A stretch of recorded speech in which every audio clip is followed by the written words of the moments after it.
What's going on, guys? Welcome to another episode of Smash JT. I have some updates to share regarding SmashJT.com, Kotaku Detected, my correspondence with Wix, what's going on with all this, and this dude Nick Calandra, who's just turned himself into enemy number one when it comes to online free speech, and someone who clearly tries to stifle anyone else that tries to talk about anything that he doesn't agree with. Hit that subscribe, give me a like, and check out SmashJT.com, which is now officially back up.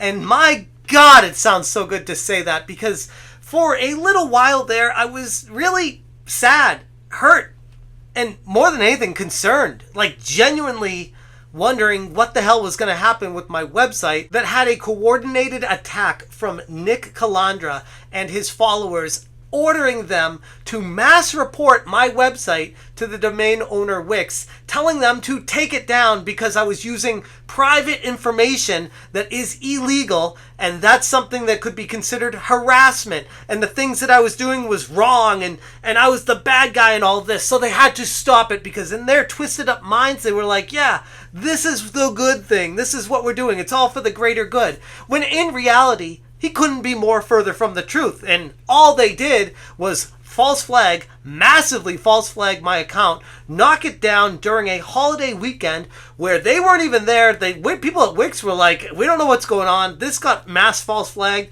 They automatically just blocked it, locked it down, and dealt with it at a later time. In the later correspondence I got with Wix, they said the information that I provided to them was investigated and that they cleared me of any wrongdoing, and they have approved the website to go back up. All of these photos that are shown on Kotaku Detected are public domain. They're out there on their public profile pictures on Twitter. That's where I got, I think, pretty much every single one of them. And if not from there, then their official websites that they have, or whatever official areas they have. I went above and beyond to make sure that this was all above board. But it doesn't matter to people like Nick Calandra. They want to cut you off at the kneecaps however they can. I had people sharing screenshots of Alyssa Mercante, someone who works at Kotaku, saying, "Oop, website not detected." Huge shout out to Nick J. Cal, who reached out to Wix about this site and consistently followed up. Read, mass false flagged, and told his audience, instructed them to try to take down the competition because they're afraid of me. Okay, they kept doing that and they were celebrating it. Clearly, they agree that he was engaging in targeted harassment, among other things. No, when you do a massive false flag campaign instructing, he has at Second Wind nearly 500,000 subscribers at Second Wind, by the way. A very large YouTube channel with a gigantic presence on Twitter, instructing them all to false flag my website because they don't like how I used their own public screenshots and the things they've said against them. They can't face a mirror. They can't face the truth. So no, it's not clearly they agree he was engaged in targeted harassment, among other things. It was a holiday weekend. They took it down to figure stuff out. When all this comes through, you don't know if it's legitimate or if it's just a massive false flag event to stop someone else that's saying things that you don't want to get out there. So Wix put the brakes on it. They stopped it, and they're like, okay, we're going to take a look and review all this information. I responded to them with all the information I could give them about why this is all perfectly above board. Public profile pictures, public tweets, public articles. There's nothing here that's like private information or secret information. This is all out there. It's just compiling it for someone to easily browse it and say, yeah, that person's a piece of shit. I probably shouldn't read their articles. Oh, and they know this person and they're also a piece of shit. Oh, I didn't know this person said this. Oh, they're all related. And there you have exactly why Kotaku Detected exists, which is precisely the reason these people can't stand it being there. These people like Jessica Cogswell, an editor at GameSpot, cheering it on, saying, this rules. I am so happy for, proud of you, babe. Proud of you for getting someone's 7 years of hard work taken down by showing factual information about the downfall of the video game industry. Of course you're proud of her, because this is something that's exposing how horrific the industry's become. And instead of being accountable for it, you're protecting each other. It's what you guys always do. It's exactly the reason why Kotaku Detected was created in the first place. They're so afraid of someone using their own picture against them, which is strange because they don't seem to understand that they're public figures. When you become a journalist working for a corporation, and even if you're not in a corporation, even if you're not a journalist, if you're a YouTuber, if you put yourself out there in a public space, people can use your face and say, this is what this person said. It's legal. Like, people can do that to me, and have. There's lots of examples of that. I have videos made about me all the time. It's the free press. It's the free speech. You can do whatever the hell you want as long as you're not making up lies about people, as long as you're not inciting violence. Everything is perfectly above board, which goes to the point of Nick seems to think this list that I created, compiling all these people that have said some really shitty things, is some sort of hit list. When it's not. That's what they do. They're word wizards. They change words to make people scared. And then they make people so afraid that they're like, yeah, shut it down. Silence them because we can't have that out there because that's scary. And that's exactly how they push their message forward while silencing any dissenters, while silencing anyone else that has anything else to say. That's a problem. I had a lot more screenshots shared with me with all these people cheering it on, assuming that the false flag event that Nick put on with all his cronies to put it together and have them take my website down illegitimately just because they didn't like what I had to say, even though it was factual, completely backed up with truth of public information. They didn't like it. They all got together and they're like, well, he should have known better because obviously that's wrong to do. It's like, no, they took the website down because there were like 1 million people sending false flags to them. And Wix isn't on my website 24/7 being like, oh, what's Smash JT doing today? What do you do here? What's it? They don't know. So they're just doing the proper thing of, okay, let's take it down and let's take a look at this. What's everyone saying about it? And that's exactly what Wix did. And they came back and they're like, yeah, there's nothing wrong with this. This is public information. It's all out there. All the information is provided. And that's what I said to Wix. I'm like, investigate it all you want. There's nothing wrong with this. And I'm glad Nick said that these guys can say he's a beta cuck soy boy urinalist all day long if they like. He doesn't care because that's exactly what he is. And this event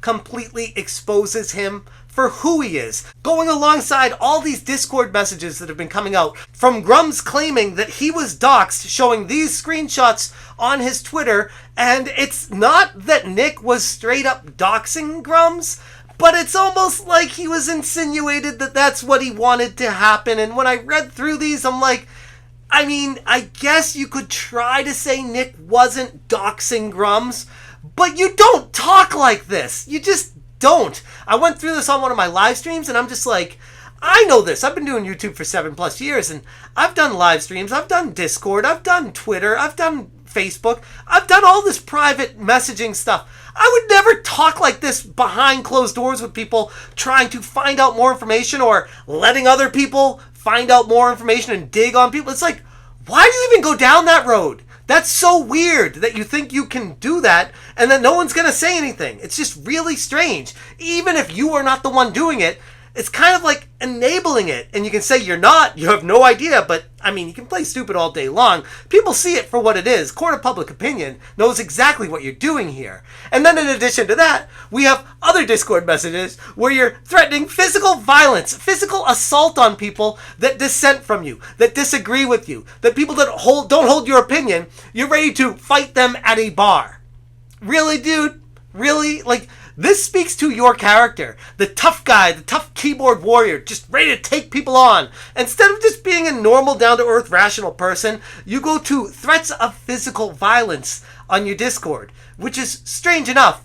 But then we go to, you're telling your Patreon members that if they like Grums, to leave. Like, if that's not a Frosk moment, I don't know what is. Dude, you are your own worst enemy. Self-destruction mode in full effect right now. You are literally telling people to stop paying you money. Stop giving you that.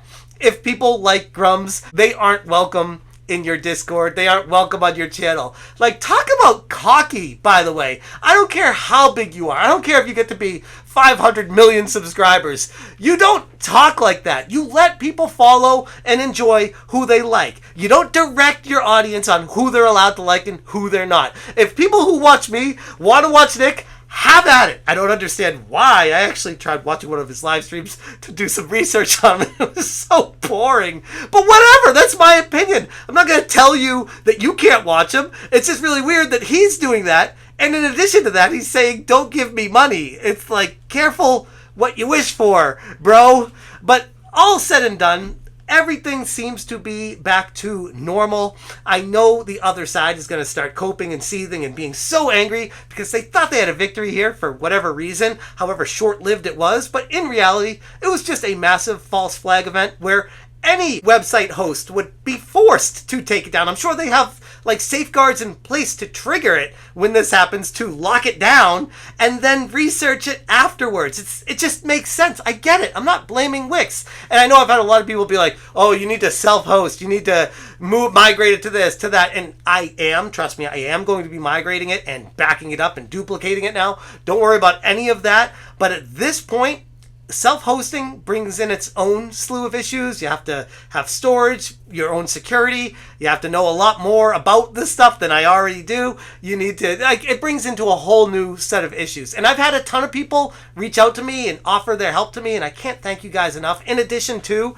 the people that were reaching out to Wix and Wix Help on Twitter for the past 2 days, asking them to look into this. Without you guys, I don't know if this would have been resolved the way it was. So thank you, genuinely, thank you for the support. This means so much to me. I was losing sleep over this. I usually don't like take my work with me after I turn the camera off, but this situation was different because I put so much work into smashjt.com, and just to see it taken down in an instant and not really have any way to rebut it had me very concerned, and I'm really relieved right now. So at this time, Nick can keep continuing threatening lawsuits like he does with everyone. That seems to be their thing. I see Alyssa looking for lawyers. I see Nick threatening lawsuits on Grums and Gigabear and probably me too. Like, just keep throwing these lawsuit threats out there. Like, dude, just do your job. Like, cover the games. Focus on that. Do it right. And no one's going to have any issues. The problem is, when you start diving into this drama, you are creating havoc for yourself. Like, just don't do that. That's just me looking out for you and everyone else in the industry. This is being caused by you guys. Stop it. Like, focus on the games, not the agendas, and everyone else will be happy. I'm going to leave it there, but if you want more information or all the screenshots, links, or tweets, check out smashjt.com for the article, because it is back online. Thank you guys so much for watching and all your support. You stay smashing. Smash